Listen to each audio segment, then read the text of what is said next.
السلام عليكم ورحمة الله وبركاته. إن الحمد لله نحمده ونستعينه ونستغفره ونعوذ بالله من شرور أنفسنا ومن سيئات أعمالنا. من يهده الله فلا مضل له ومن يضلل فلا هادي له. أشهد أن لا إله إلا الله وحده لا شريك له وأشهد أن محمدا عبده ورسوله.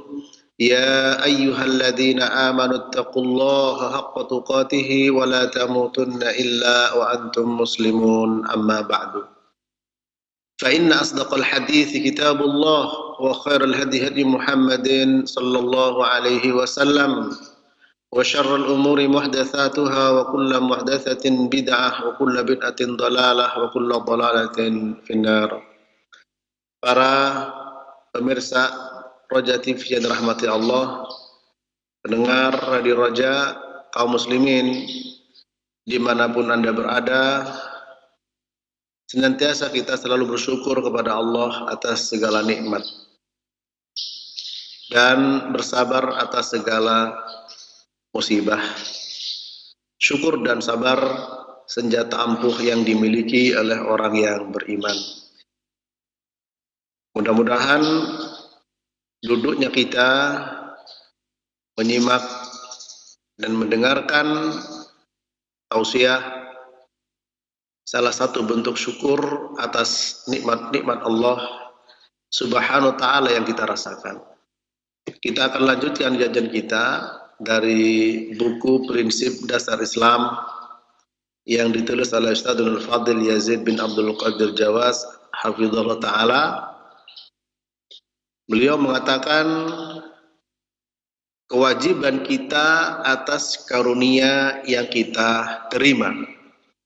Sesungguhnya wajib bagi kita bersyukur kepada Allah Azza wa Jalla dengan cara melaksanakan kewajiban terhadapnya. Setiap muslim wajib bersyukur atas nikmat Islam yang telah diberikan Allah Azza wa Jalla kepadanya. Jika seseorang yang tidak melaksanakan kewajibannya kepada orang lain yang telah memberikan sesuatu yang sangat berharga baginya, maka ia adalah orang yang tidak tahu berterima kasih.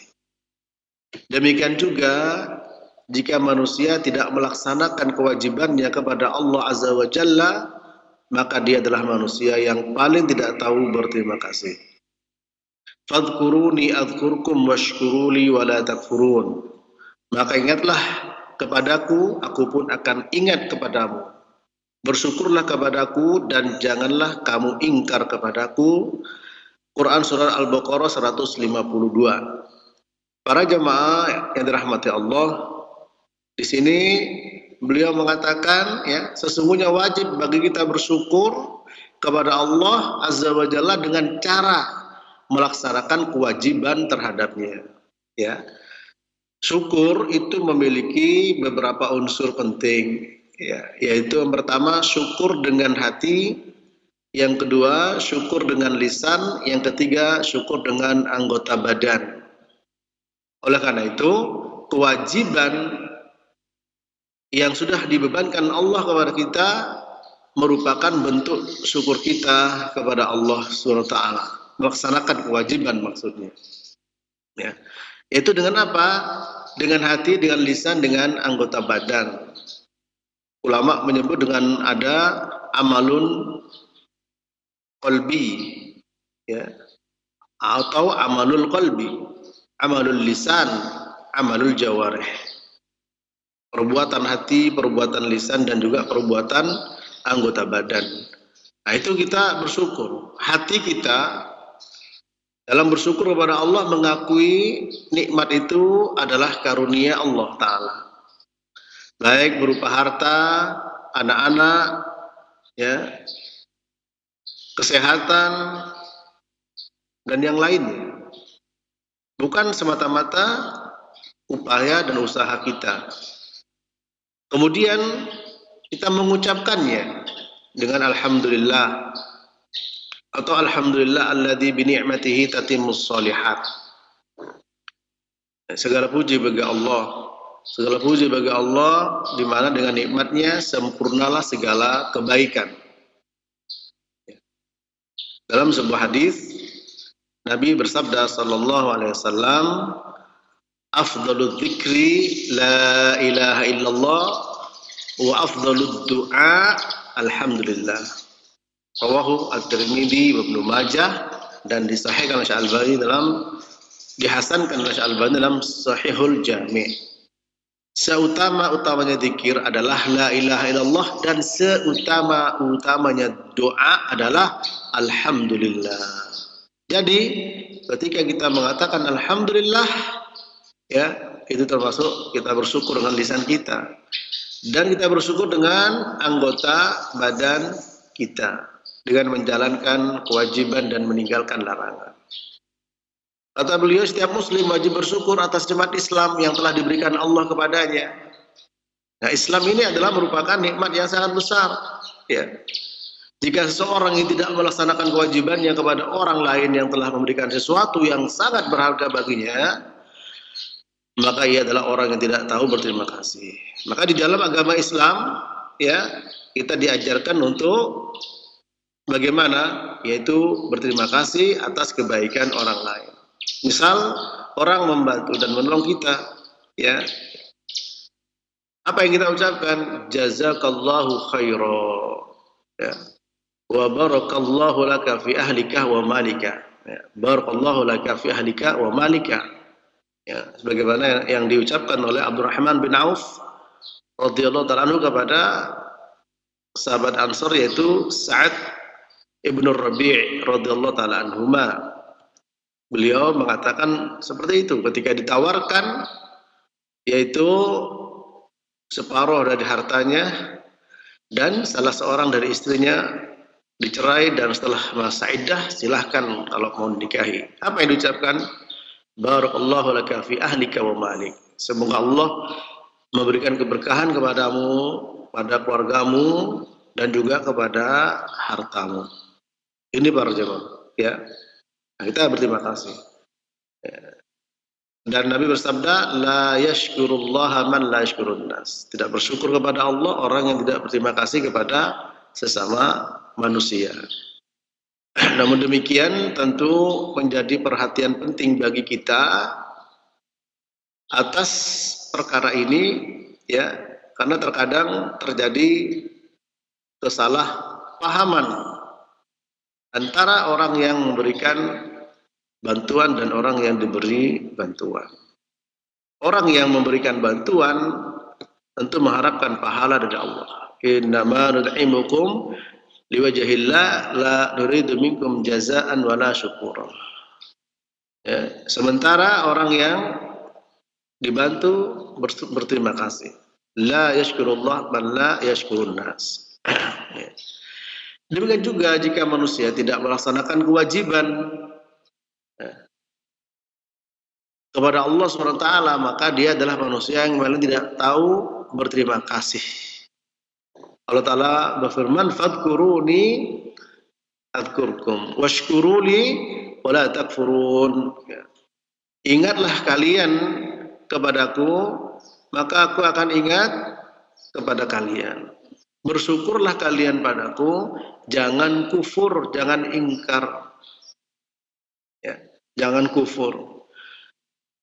Dalam ayat ini ada perintah, ada amr, ada jawabul amr, ada perintah, ada jaminan barang bagi orang yang menjalankan perintah. Ingatlah kalian kepadaku, maka aku akan ingat kepada kalian. Sebagaimana juga Nabi bersabda, ta'arraf ilallah fir rakha ya'rifka fis syiddah. Ya, kenalilah, ingatlah kepada Allah Ta'ala ketika engkau dalam keadaan lapang, ketika engkau dalam keadaan senang, maka Allah akan ingat kepadamu ketika engkau dalam keadaan sempit. Ingat, perintah ada balasan, ada al-amr, ya, fi'lul amri, ada jawabul amr, ada perintah, ada jawabannya. Ya. Nah, di sini dijelaskan oleh para ulama, di antaranya Syekh Abdurrahman bin Nasir As-Sa'di rahimahullah ta'ala, bahwa kalau kita menjalankan suatu perintah kemudian di situ ada balasan, maka balasannya itu sesuai dengan kadar sejauh mana kita menjalankan perintah. Kita disuruh berzikir kepada Allah, Allah akan ingat kepada kita. Ya. Allah akan berikan pertolongan kepada kita. Allah Subhanahu wa taala akan menjaga kita. Ihfadillah yahfadka. Jagalah Allah, Allah akan menjagamu. In tansurullah yansurkum. Tolonglah Allah, maka Allah akan menolongmu. Maka di sini balasan tersebut akan didapatkan oleh seseorang sesuai dengan sejauh mana dia menjalankan perintah tersebut. Ya, karena seseorang menjalankan sholat, ada yang keluar sholat mendapatkan pahala 1/9, ada dapat 1/8, ada dapat 1/7, 1/6, 1/5, 1/4, 1/3, bahkan setengahnya. Artinya orang menjalankan kewajiban itu tidak satu tingkat, meskipun sama kewajiban. Ya, Allah menyuruh hafidhu 'alas salawati was salatil wusta wa qumu lillahi qanitin. Jagalah salat-salat. Jaga salat wusta, itu salat asar. Berdirilah untuk menjadi orang-orang yang taat kepada Allah SWT.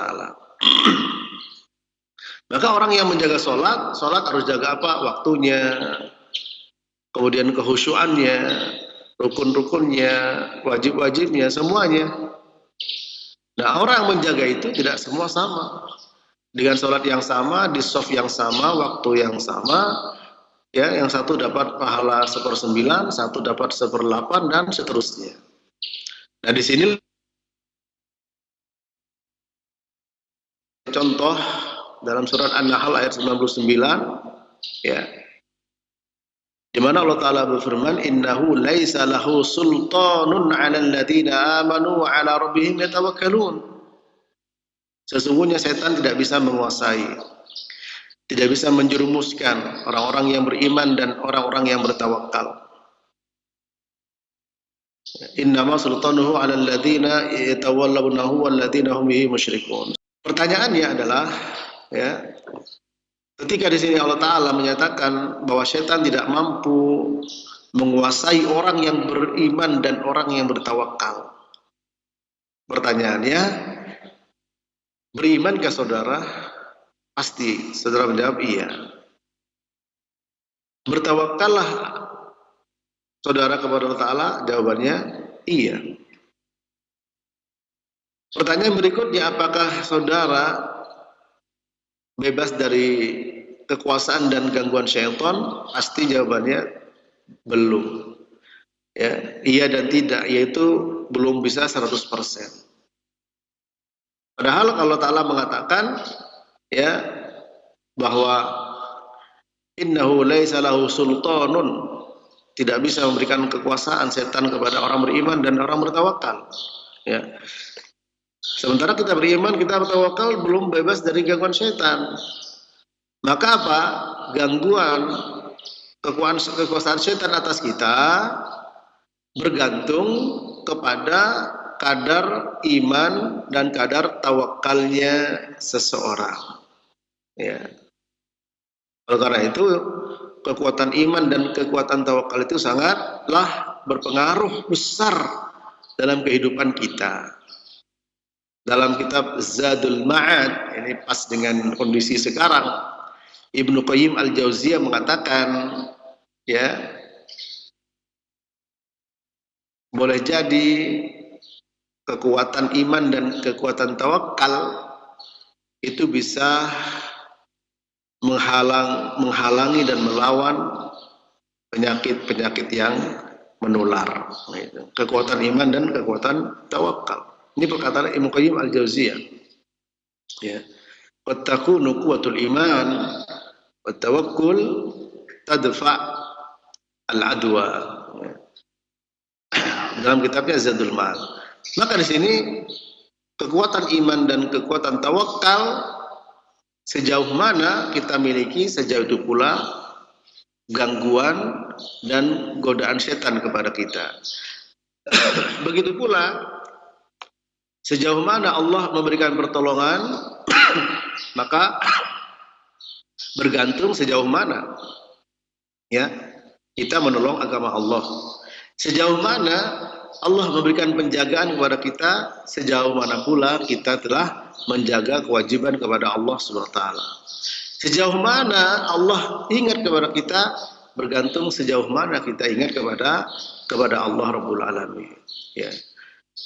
Dan bersyukurlah kepada Allah, jangan ingkar. Washkuruli wala takfurun. Ya, bukankah orang yang banyak di neraka adalah kaum wanita? Ketika Nabi mengatakan uritun nar, ya, diperlihatkan kepadaku neraka, faida aktsaru ahliha an-nisa.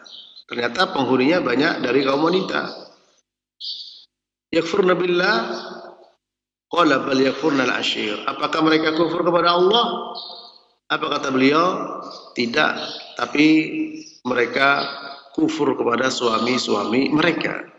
Tidak bersyukur, tidak berterima kasih kepada suami-suami mereka. Ya.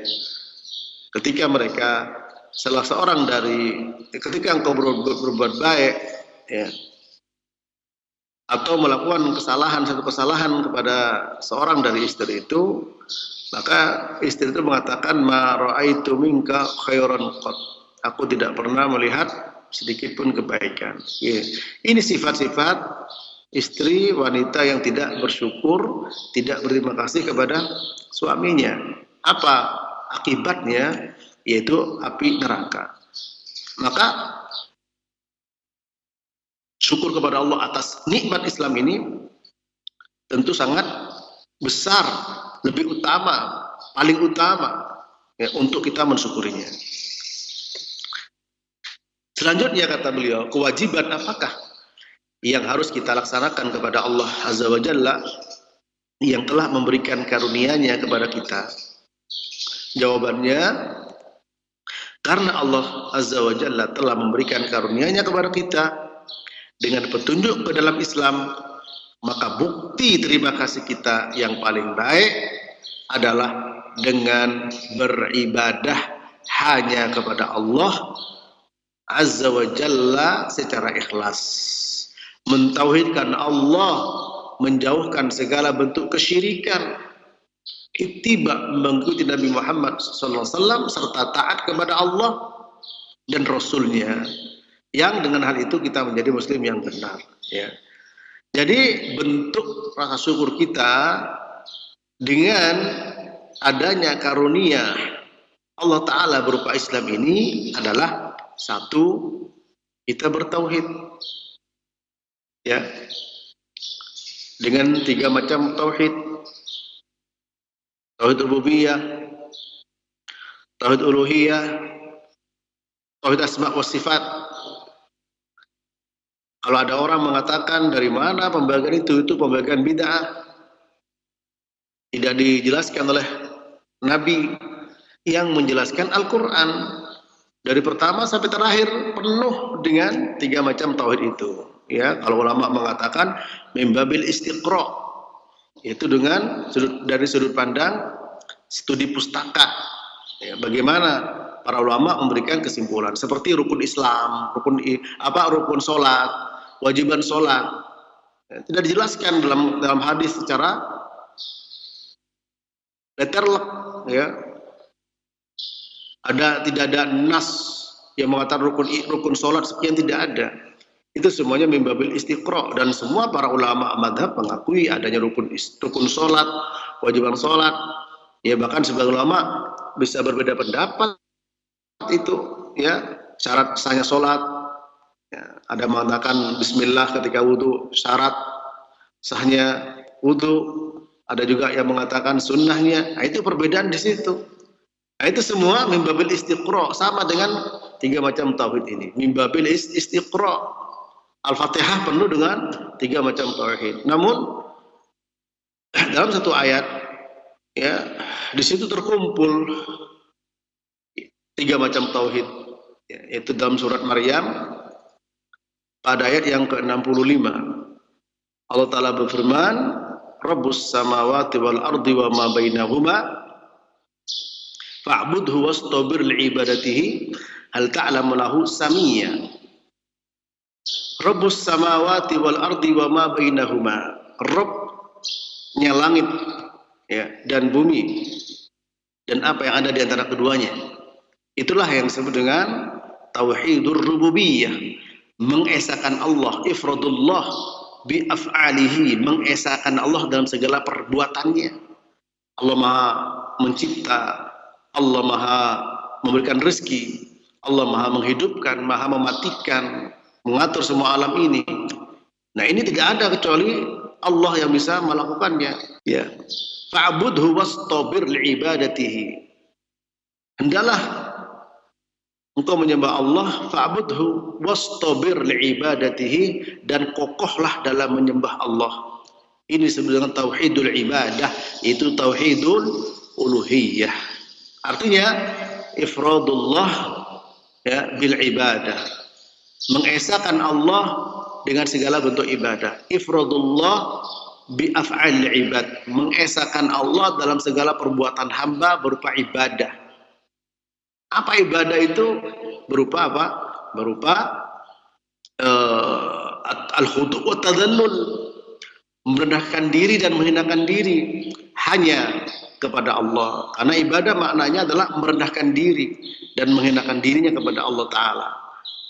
Ya, baik ucapan maupun perbuatan, perbuatan zahir maupun batin yang dicintai dan diridhai oleh Allah. Sebagaimana perkataan Syekhul Islam Ibnu Taimiyah, ismun jami'un likulli ma yuhibbullah wa yarda min al-aqwal wal af'al adh-dhahira wal batinah. Satu nama yang mencakup segala sesuatu yang dicintai Allah dan diridhai Allah, baik perkataan maupun perbuatan, yang zahir maupun yang batin. Ya, yang dicintai dan diridhai Allah ukurannya apa? Ucapan dan perbuatan, baik zahir maupun batin, ucapan hati, ucapan lisan, perbuatan, amal perbuatan. Bagaimana untuk mengetahui diridhai Allah dan diridhai Allah Ta'ala dan dicintai Allah? Tentu saja melalui Al-Quran dan As-Sunnah. Itu para jamaah, itulah ibadah. Ya, zikir. Maka dicintai dan diridhai Allah kalau itu dijelaskan Allah Ta'ala melalui lisan Rasulnya. Oleh karena itu Allah Ta'ala menegaskan, Qul in kuntum tuhibbunallaha fattabi'uni yuhibbukumullah wa yaghfir lakum dzunubakum. Katakanlah, jika kalian mencintai Allah, saya cinta kepada Allah Ta'ala, saya mau berzikir, mau memuji Allah Ta'ala. Bagaimana saya mau sholat, saya mau membaca Quran, saya mau membaca sholawat kepada Nabi, saya mau puasa, saya mau haji, saya mau umroh. Kenapa? Karena cinta kepada Allah Ta'ala. Maka Allah Ta'ala memberikan syarat.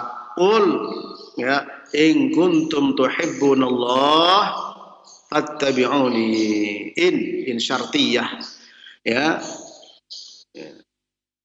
Kalau kalian cinta kepada Allah, maka fattabi'uni, ikuti aku. Ikuti Nabi sallallahu alaihi wasallam. Apa balasannya? Yuhibbukumullah wa yaghfir lakum dzunubakum. Maka Allah akan mencintai kalian dan Allah akan ya, memberikan ampunan kepada kalian. Ini ibadah para jemaah rahmati Allah. Ya. Karena ada orang sejak di zaman Nabi sudah terjadi ya. Ibadah. Ada 3 orang datang kepada keluarga Nabi ingin mengetahui bagaimana ibadah Nabi. Setelah dijelaskan oleh keluarga beliau, mereka mengecilkan diri mereka dengan mengatakan, apa artinya kita, sementara Nabi sudah diampunkan dosanya yang telah lalu dan akan datang. Kalau begitu, kata orang yang pertama, aku akan sholat terus tanpa tidur. Yang kedua, aku akan puasa terus tanpa berbuka. Yang ketiga, mengatakan aku tidak akan menikahi wanita ya, karena dianggap mengganggu ibadah. Nabi pun mendengar ya, perkataan tersebut, kemudian beliau mengatakan, kalian yang mengatakan begini dan begitu, ketahuilah aku ini orang yang paling takut dan bertakwa kepada Allah, tapi aku sholat, aku juga tidur, aku puasa juga berbuka, aku juga menikah wanita. Apa di ujung hadis itu? Faman raghiba an sunnati falaysa minni. Barang siapa yang tidak suka dengan sunnahku, maka dia tidak termasuk golonganku. Ya, Ibnu Hajar al-Asqalani mengatakan, apa raghibaan itu? Raghibaan tidak suka, misalkan orang dikasih kopi, tidak suka, minta teh, mengganti yang lain. Ya. Nah, dalam hadis tersebut yang dalam Muslim tadi, atas nama sholat, ya, atas nama puasa, tapi Nabi ingkari semua. Kenapa? Karena atas nama sholat, atas nama puasa, karena cinta pada Allah Ta'ala. Kenapa? Karena tidak sesuai dengan yang diridhoi oleh Allah. Ukurannya ittiba kepada Nabi. Maka ibadah yang dilakukan kepada Allah tapi tidak sesuai dengan yang diajarkan oleh Nabi kita yang mulia sallallahu alaihi wasallam, itu namanya perbuatan bid'ah. Ketika ibadah dilakukan kepada selain Allah, itu namanya kesyirikan. Maka kita disuruh beribadah hanya kepada Allah saja. Itulah tauhidul uluhiyah, ya. Hal ta'lamu lahu samia. Kelanjutan ayat surat Maryam 65, apakah kamu tahu ada yang sama dengan Allah? Ya, laisa kamitslihi syai'un wa huwas samiul basir. Tidak ada satupun yang sama dengan Allah. Allah Maha mendengar, Allah Maha melihat. Inilah dikenal dengan tauhidul asma wa sifat. Sehingga kalau ada orang yang mengatakan itu trilogi atau dengan trinitas, tentu tidaklah tepat, tidak benar sama sekali. Ya, kalau itu mengatakan bid'ah juga tidak benar. Ya. Ini untuk memudahkan kita memahami dan mengenal Allah Subhanahu wa Ta'ala. Jadi ini kewajiban, ya, orang yang bersyukur kepada Allah Ta'ala, yaitu mengesahkan Allah, mentauhidkan Allah Subhanahu wa Ta'ala.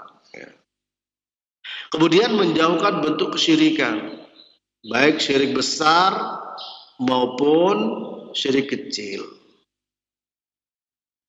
Dan kita juga harus takut kepada perbuatan yang namanya syirik. Nabi Ibrahim, beliau takut terjatuh kepada kesyirikan, sehingga beliau berdoa, wajadubni wa baniya an na'budal asnam. Ya Allah, jauhkan aku dan anakku dari menyembah patung. Maka Allah Ta'ala akan marah kepada kita, ya, kalau kita menduakan Allah Ta'ala. Nabi cemburu ketika Allah Ta'ala diduakan, ya.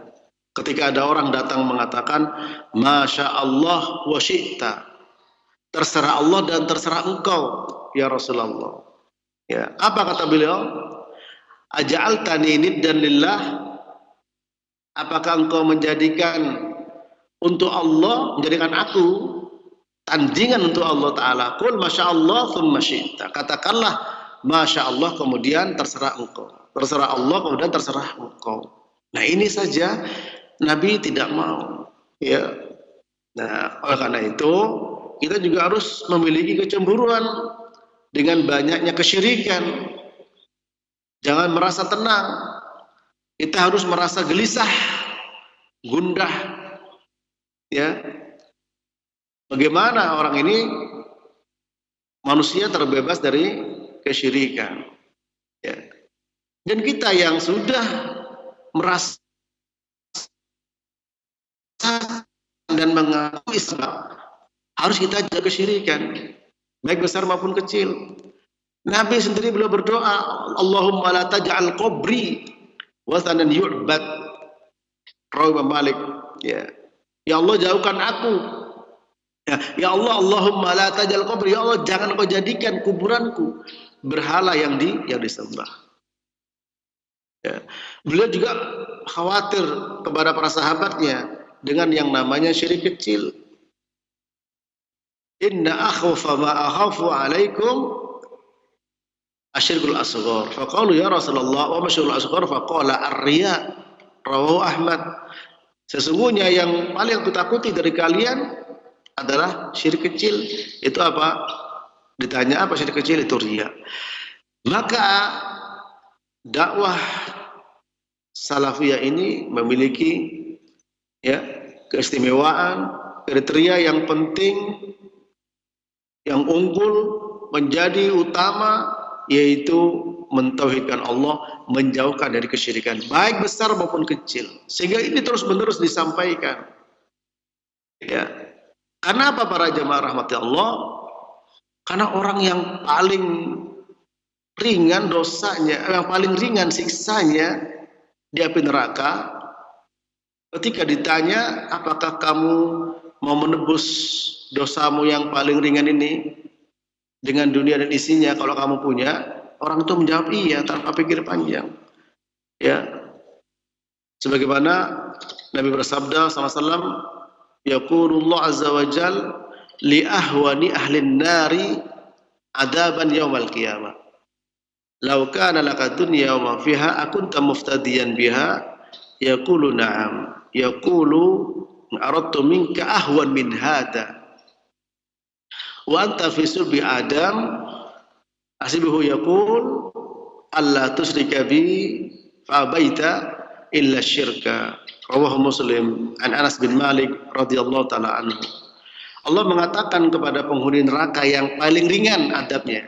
Perhatikan, Allah bertanya kepada penghuni neraka yang paling ringan adabnya pada hari kiamat. Apa pertanyaan Allah? Kalau kamu punya dunia dan isinya, apakah kamu mau menebus adabmu ini, yaitu adab yang paling ringan?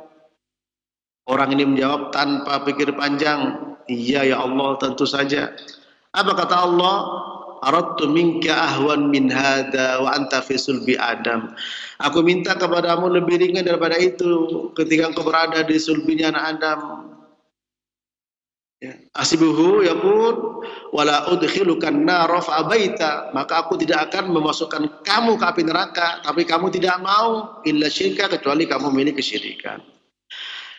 Nah disinilah, kalau kita punya dunia dan isinya, mau tebus adab neraka yang paling ringan. Oleh karena itu, dakwah ini tidak akan pernah berhenti untuk mengajak manusia.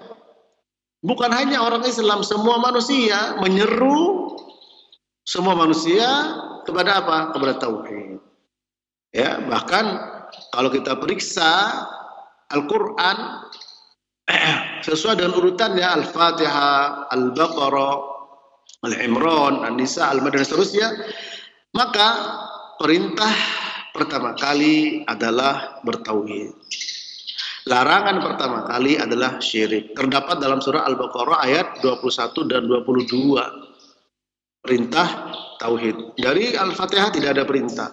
Al-Baqarah 1 sampai 20 tidak ada, baru dia sudah satunya. Apa? Ya ayyuhan nasu u'budu rabbakumul ladzi khalaqakum wal ladzina min qablikum la'allakum tattaqun alladzi ja'ala lakumul arda firasyan was samaa'a binaa'a wa anzala minas samaa'i maa'an fa akhraja bihi minas thamarati rizqan lakum fala taj'alu lillahi andadan wa antum ta'lamun. Wahai manusia, yang dipanggil manusia bukan hanya sekedar kaum muslimin, semua manusia, siapapun. Sehingga dakwah salafiyah ini yang mengajak semua manusia. Wahai manusia, sembah Allah, bertauhidlah, ya, yang telah menciptakan kalian, ya, dan orang sebelum kalian agar bertakwa, yang telah menurunkan air hujan dari langit, dan itu Allah berikan rezeki kepada kalian berupa buah-buahan. Maka apa? Fala taj'alu lillahi andada. Jangan kalian menjadikan untuk Allah tandingan. Nah, berarti apa di sini? Larangan untuk melakukan kesyirikan. Ya. Ini menunjukkan bahwa perintah yang paling agung ada tauhid, larangan yang paling besar larangan syirik. Maka ini kewajiban utama sebagai bentuk syukur kita kepada Allah atas nikmat Islam. Sebagai orang Islam masih minta-minta sama kuburan, berarti kita bohong, tidak bersyukur kepada Allah Ta'ala. Ya. Sebagai orang Islam, kemudian kita beribadah tidak sesuai dengan tuntunan Nabi. Apa kata seorang tabi'in? Ya. Itu Al-Hasan Al-Basri rahimahullah ta'ala. Orang yang mengatakan cinta kepada Allah diuji dengan ayat yang tadi kita dengarkan, yaitu Al-Imran ayat 31. Qul in kuntum tuhibbunallaha fattabi'uni. Katakanlah kalau kalian cinta pada Allah, ikuti aku. Kata Ibnu Katsir, orang yang mengatakan cinta kepada Allah tapi dengan cara bukan caranya Nabi Muhammad sallallahu alaihi wasallam, maka dia bohong. Nah, inilah konsekuensi bentuk syukur kita kepada Allah atas agama Islam yang kita peluk, yang kita anut para jemaah. Tinggalkan kesyirikan besar dan kecil, pelajari tauhid dengan benar secara mufassal terperinci, ya. Kemudian ikuti Nabi, ittiba kepada Nabi sallallahu alaihi wasallam. Maka itu bentuk syukur kita yang paling besar, karena Allah Taala tidak mau. Allah Taala ya cemburu kalau kita melakukan kesyirikan, dosa dan lain sebagainya. Maka kalau kita mentauhidkan Allah, menjauhkan segala bentuk syirik, ittiba kepada Nabi, taat kepada Allah dan Rasulnya, dengan hal itu kita menjadi muslim yang benar. Ya. Oleh karena itu, agar menjadi seorang muslim yang benar, kita harus menuntut ilmu syar'i. Kita harus belajar agama Islam, karena Islam adalah ilmu dan amal soleh. Ya. Rasulullah SAW diutus oleh Allah Ta'ala dengan membawa keduanya. Kita sholat membaca ihdinas siratal mustaqim, tunjukkan kami jalan yang lurus. Siratal ladzina an'amta 'alaihim, jalan orang yang telah Engkau beri nikmat pada mereka, minan nabiyyin wasiddiqin wasyuhada wassalihin, kalangan para nabi, siddiqin, para syuhada, orang saleh. Ya. Ghairil maghdubi 'alaihim waladdallin, bukan orang yang dimurkai dan yang tersesat. Siapa dimurkai? Dijelaskan Nabi, yaitu Yahudi. Apa alasannya? Ada ilmu, tidak ada amal. Tersesat Nasara. Apa alasannya? Banyak amal, tidak ada ilmu. Nah ini. Sementara agama Islam itu ilmu dan amal. Ya. Dalam Al-Quran ada 3 surat menjelaskan hal itu. Pertama surat At-Taubah ayat 33, yang kedua surat Al-Fath yaitu ayat yang ke-28, yang ketiga surat As-Saff ayat yang ke-9. Ya. Yaitu huwallazi arsala rasulahu bil huda wa dinil haq liyudhhirahu 'ala dini kullih walau karihal musyrikun. Ya. Dialah Allah yang telah mengutus rasulnya dengan apa? Dengan petunjuk al-huda. Al-huda artinya al-ilmu an-nafi, ilmu bermanfaat. Wa dinil haq, agama yang hak, yaitu al-amal as-soleh. Agar apa? Liyudhhirahu, agar Allah Ta'ala mengunggulkan ya agama Islam ala dini kulli, atas agama yang lain. Walau karihal musyrikun, meskipun orang-orang musyrik tidak suka. Nah, jadi sudah sunnatullah. Kalau kita mau mengamalkan Islam dengan benar, tidak suka. Ya. Nah, kemudian yang paling penting di sini, kalau kita ingin menolong agama Allah Ta'ala, maka ilmu dan amal. Ilmu dan amal. Ya, para jemaah rahmati Allah. Kita kalau jauh dari itu, maka kehinaan yang akan meliputi dan menyelimuti kita. Kita lihat Nabi bersabda sallallahu alaihi wasallam, "Idza tabaya'tum bil 'ina wa khattum adnabal baqar wa raditum biz-zara' wa taraktumul jihad, salatallahu 'alaikum dhulla la yanzi'uhu hatta tarji'u ila dinikum." Rawahu Abu Daud an Ibnu Umar radhiyallahu ta'ala anhuma. Apabila kalian berjual beli dengan inah, salah satu bentuk riba, memegang ekor sapi ridho dengan pertanian, dan meninggalkan jihad, maka Allah Ta'ala akan menguasakan kepada kalian kehinaan. Dan kehinaan itu tidak akan dicabut sampai kalian kembali kepada agama kalian dengan ilmu dan amal. Ya, dan ilmu dan amal. Ya. Sebagaimana juga dalam surat Al-Fath pada ayat yang ke-28, huwallazi arsala rasulahu bil huda wa dinil haq liyudhhirahu 'ala dini kullih wa kafa billahi syahida. Dialah Allah yang telah mengutus rasulnya dengan al-huda, petunjuk, yaitu ilmu yang bermanfaat, wa dinil haq, agama hak, maknanya amal soleh. Nah, dengan ilmu dan amal soleh ini, maka kita telah menolong agama Allah Ta'ala. Ya, maka dengan tujuan Allah Ta'ala mengunggulkan agama ini di atas agama yang lain. Nah sekarang kita di bulan Sya'ban, sebentar lagi Ramadan. Ya, maka ilmu dan amal senantiasa mengiringi. Kita persiapkan untuk bulan Ramadan tersebut para jamaah. Ya. Barangkali sampai di sini dulu kajian kita. Saya kembalikan waktunya kepada ikhwah yang ada di studio. Walitafadhol masykurun. Barakallahu fikum, jazakallahu khairan. Terima kasih kepada Ustadz Mahfud Umri Alsi yang telah berkenan untuk menyampaikan bimbingan bermanfaat untuk kita semuanya di kesempatan pagi hari ini. Semoga Allah senantiasa melimpahkan rahmat dan keberkahan bagi kita untuk bisa memahami dan mengamalkan setiap ilmu yang kita peroleh dari majelis seperti ini. Silahkan bagi Anda yang ingin memperdalam materi dengan bertanya seputar pembahasan ini, kami tunggu pertanyaan Anda. Kami angkat telepon yang pertama, silahkan. Halo. Halo, Assalamualaikum. Waalaikumsalam warahmatullahi. Dengan Bapak siapa ini? Di mana? Halo, Assalamualaikum. Waalaikumsalam warahmatullahi. Dengan Bapak siapa ini? Dari Bapak Musin, Pekanbaru. Bapak Musin, dikecilkan dulu televisinya ya, suaranya. Iya, betul. Iya, ya, supaya tidak masuk lagi ya. Silakan. Ini saya pertanyakan tentang syirik. Tentang syirik ini, misalnya ada bapak itu atau mbak itu sudah meninggal. Terus ibu itu selalu ngidi, terus ngomong, itu arwah betul ataupun itu gangguan, Ustaz?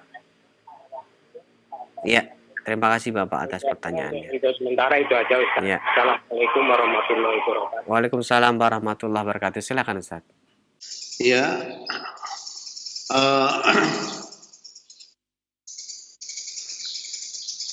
adapun orang yang bermimpi, ya,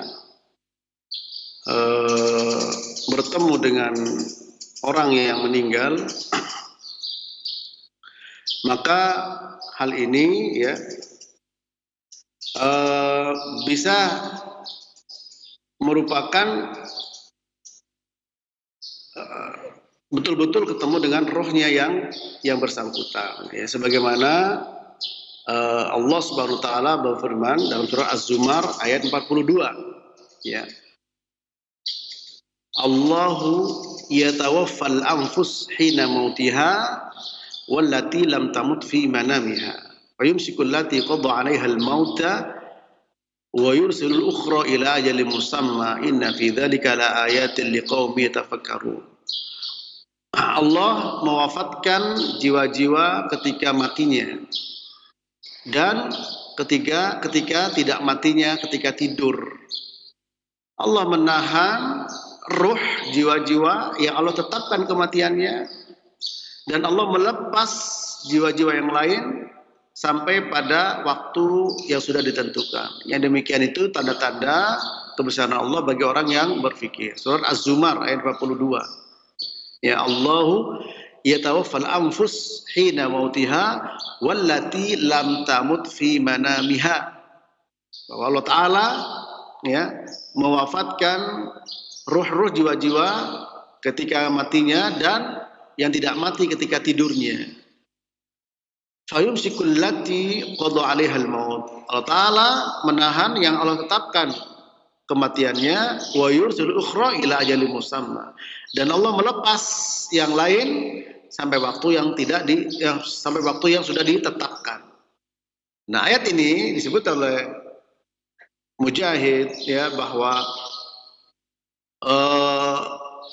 orang hidup ruhnya bisa berjumpa dengan ruhnya orang sudah meninggal ketika dalam tidur, dalam mimpi. Ya, jadi ketemu. Insyaallah demikian.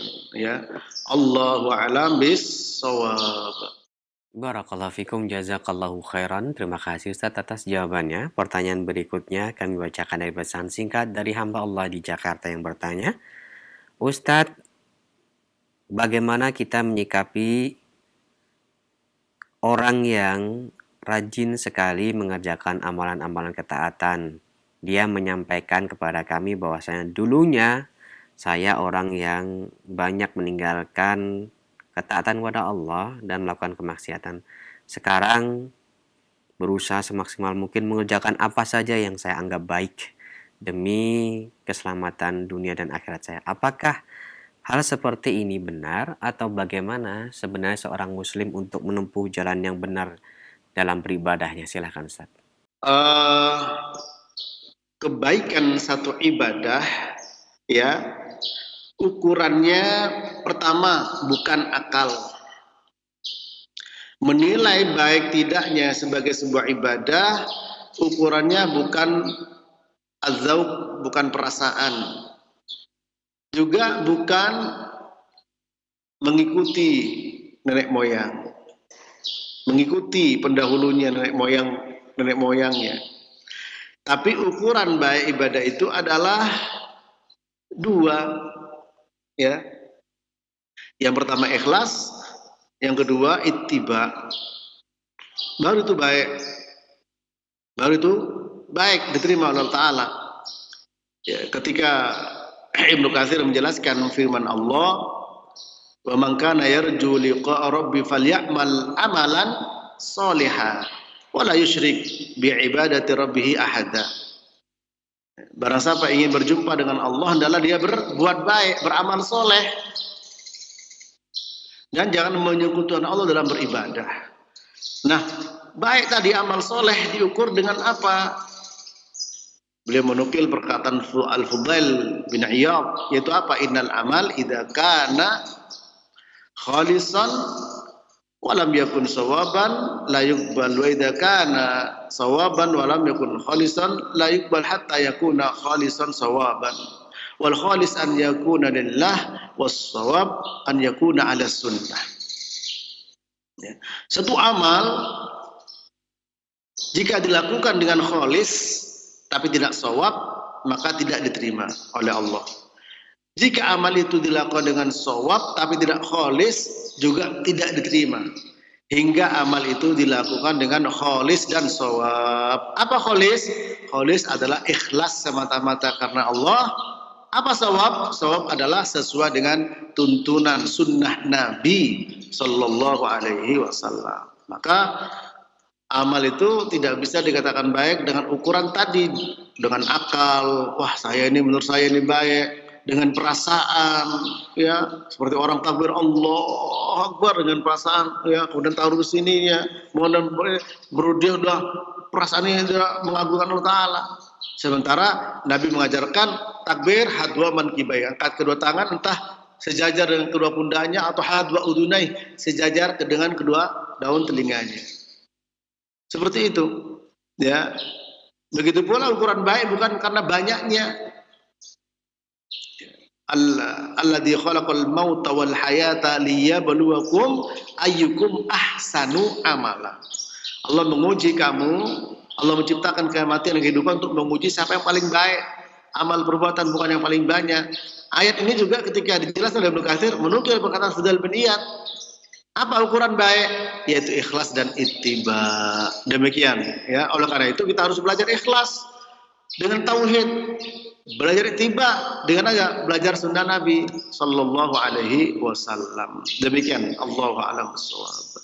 Barakallahu fikum. Terima kasih Ustaz atas jawaban dan nasihat yang bermanfaat yang telah disampaikan kepada penanya khususnya dan kita semuanya yang mendengarkan. Silakan untuk pemirsa dan pendengar Radio Roja yang bertanya via telepon, kami tunggu kembali. Halo. Halo, Assalamualaikum. Waalaikumsalam. Dengan Bapak siapa di mana? Halo, Assalamualaikum. Dari Prianto. Silakan Prianto, pertanyaannya. Dari Lampung. Iya, dikecilkan dulu televisinya, volumenya Bapak. Bapak cukup mendengarkan via telepon saja. Silakan ya. Iya Pak, ini mengenai rasa syukur kita Pak pada Allah. Ya. Itu kadang kita mengamalkan amalan-amalan, berjalan ke masjid, juga zikir. Itu apa juga rasa syukur, meskipun itu tidak diniatkan Pak. Ya, baik. Terima kasih Bapak. Meskipun tidak diniatkan ya kita kadang lupa juga, yang penting kita beramal itu. Itu rasa syukur kita kepada Allah itu Pak. Terima kasih atas pertanyaannya Bapak, ditunggu jawaban dan nasihatnya. Oke, makasih jazakumullah khair. Wa iyyakum. Assalamualaikum warahmatullahi wabarakatuh. Waalaikumsalam warahmatullahi wabarakatuh. Silakan Ustaz.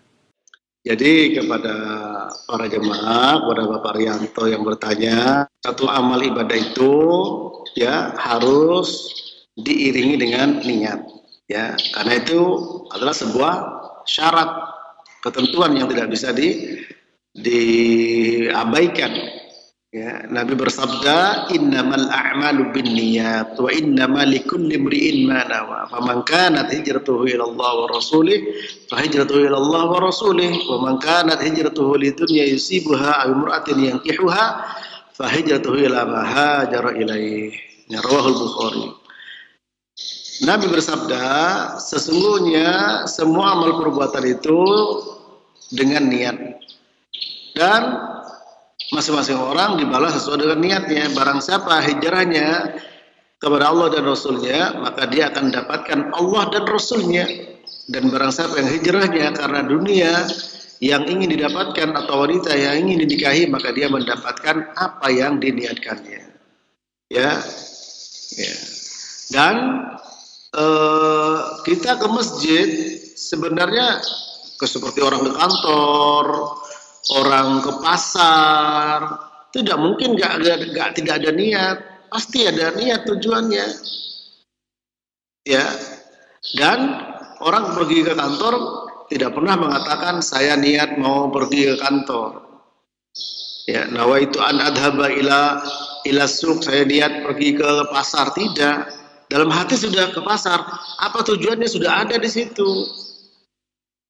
Nah, begitu pula kita ke masjid. Sudah pasti. Kalau tidak mungkin sampai ke masjid beloknya. Cuman ke masjid itu untuk apa? Sholat. Sholat. Sholatnya untuk siapa? Ya. Apakah untuk Allah Ta'ala atau untuk pujian manusia atau yang lain? Nah, itu pasti ada dalam hatinya itu. Ya, oleh karena itu ibadah itu para jamaah harus dipenuhi lillah, ya, fillah, billah. Lillah karena Allah, bukan untuk yang lain. Fillah sesuai dengan yang diajarkan Allah dan Rasulnya. Billah minta pertolongan kepada Allah Ta'ala. Nah ini, ya. Kalau kita lillah itu tauhid. Kalau bukan karena Allah itu syirik, bisa besar bisa kecil. Kalau kita fillah sesuai dengan tuntunan Nabi itu sunnah. Kalau tidak maka itu bid'ah. Supaya ikhlas dan sesuai dengan tuntunan Nabi maka harus billah, minta pertolongan, wasta'inu bis-sabri was-shalah, minta pertolongan pada Allah. Ya, iyyaka na'budu wa iyyaka nasta'in. Hanya kepada Engkau kami beribadah, hanya kepada Engkau kami minta pertolongan. Demikian, Allahu a'lam bissawab. Ya, barakallahu fikum. Terima kasih Ustaz atas jawaban yang bermanfaat. Selanjutnya kami masih berikan kesempatan bagi Anda yang ingin menghubungi kami via telepon. Halo. Ya, halo. Assalamualaikum. Waalaikumsalam. Dengan siapa ini, di mana?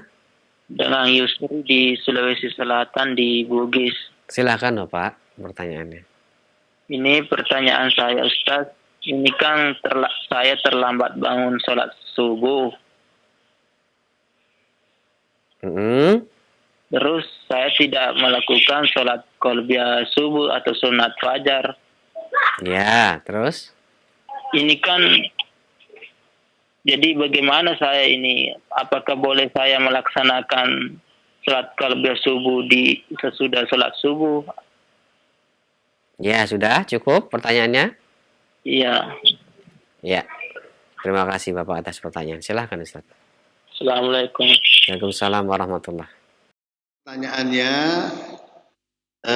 terlambat sholat subuh sehingga tidak dapat qobliyah, apakah boleh dijalankan setelah sholat subuh? Begitu ya, Yahi? Betul ya? Iya Ustaz, terlambat sholat subuh, apakah kita boleh melaksanakan sholat fajarnya setelah sholat subuh Ustaz? Oh iya, betul ya. Baik, jadi ketika kita mau sholat 2 rakaat sebelum subuh, karena itu penting ya, Rakaatai qabla al-fajr khairun minad dunya wa ma fiha. 2 rakaat sebelum salat subuh itu lebih baik daripada dunia dan isinya. Namun ketika kita mau salat itu kok sudah qomat, ya. Sementara Nabi bersabda, "Idza uqimatis shalah fala sholata illal maktubah." Kalau sudah qomat, ditegakkan salat, maka tidak ada salat yang lain kecuali salat wajib. Apalagi belum salat 2 rakaat qabla subuh, sedang salat saja harus dibatalkan. Apalagi belum, harus ikut berjamaah. Namun pertanyaannya kan sayang, bolehkah ya dilakukan setelah salat subuh? Padahal Nabi bersabda, la salata ba'da salatil asr wa la salata ba'da salatis subuh. Tidak ada salat setelah salat asar dan tidak ada salat setelah salat subuh. Nanti pertanyaannya apakah boleh? Jawabannya boleh, ya. Karena itu mengqadha dan itu pernah dilakukan oleh seorang sahabat dan dibenarkan oleh Nabi. Ya. Bahkan Nabi juga pernah salat setelah salat asar mengqadha, hadis riwayat Muslim mengqadha. Karena waktu zuhur berbincang-bincang dengan seorang sampai asar, setelah itu belum salat setelah zuhur, ya, ba'da zuhur diqadha setelah salat asar, ya. Maka di waktu-waktu terlarang tersebut boleh, ya, salat-salat yang punya sebab seperti salat mengqadha tadi, atau salatatul masjid, atau salat sunnah habis berwudu. Itu as-salawat zawatul asbab, ya, salat-salat yang punya sebab, ya. Dan pernah sahabat melakukan itu, ya, Nabi membenarkannya. Demikian, jadi boleh. Allahu a'lam bishawab. Barakallahu fikum, jazakallahu khairan. Terima kasih pada Ustadz yang telah menjawab satu demi satu pertanyaan yang telah masuk dengan sabar. Semoga menjadi tambahan ilmu untuk kita semuanya. Dan mohon maaf Ustadz karena terbatasnya waktu. Kami mohon ihtitam dari Ustadz sebelum kami akhiri program acara ini. Silahkan Ustadz. Rahmati Allah, mari kita selalu bersyukur kepada Allah atas segala nikmat dan bersabar atas segala ujian. Kalau kita melihat nikmat-nikmat itu sangat besar, sangat banyak, ya. Sakit, ujian, miskin, ujian. Namun kita lebih banyak merasakan nikmat-nikmat itu, tapi banyak kita yang lupa, banyak kita yang lalai. Namun ketika kita kena ujian sedikit, baru kita terasa. Oleh sebab itu, ingatlah kepada Allah. Ta'arraf ila Allah fir raha ya'rifka fi syiddah. Ingatlah kepada Allah ketika dalam keadaan lapang, maka Allah akan ingat kepadamu ketika engkau dalam keadaan sempit. Semoga bermanfaat. Jazakumullah khairan atas kebersamaan para pemirsa, ikhwah yang ada di studio. Semoga Allah membalas kebaikan kita semua. Kita diberi istiqomah dan menghadap Allah dalam keadaan husnul khotimah. Subhanakallahumma wa bihamdika asyhadu an la ilaha illa anta astaghfiruka wa atubu ilaik. Wassalamualaikum warahmatullahi wabarakatuh.